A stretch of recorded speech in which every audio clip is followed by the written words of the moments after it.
जरा क्वेश्चन को ध्यान से समझिएगा, ठीक है। क्वेश्चन कह रहा है copper wire, copper is fixed volume, यानी कॉपर का, कॉपर है एक, कॉपर बोला को नहीं बोला है, उसकी वॉल्यूम फिक्स हो गई, चलिए फिक्स हो गई। अब कहते हैं कि is drawn into wire of length L, उसकी एल लेंथ में उसको खींचा गया, यानी उसको खींच करके हमने उसकी एल लेंथ तक बढ़ा दिया, या एल लेंथ का वायर हमने उसका बना दिया। अब एल लेंथ का वायर बनाया होगा तो वायर की कुछ एरिया क्रॉस सेक्शन होगा, जो भी होगा उससे मतलब हमको नहीं है। फिर कहते हैं कि wire is subjected to constant force F, अब हमने उसमें एक फोर्स एफ लगाया।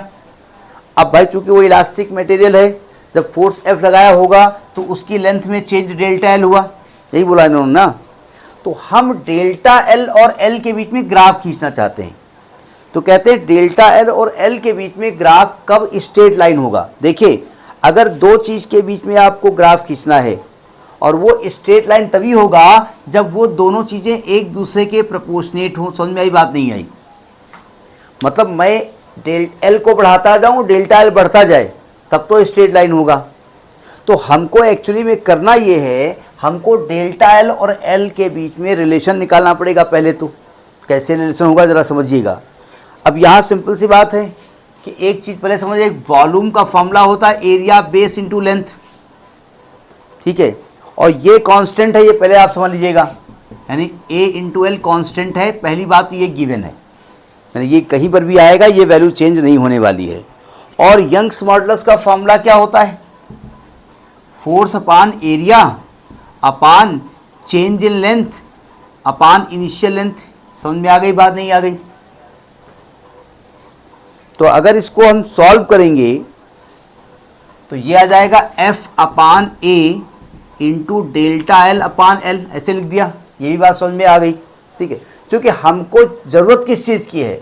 हमको डेल्टा एल और एल की ज़रूरत है, और कोई चीज़ ज़रूरत है नहीं, ये पहले समझ लीजिएगा आप, ठीक है। एफ चूँकि कांस्टेंट फोर्स है, कोई मतलब नहीं है।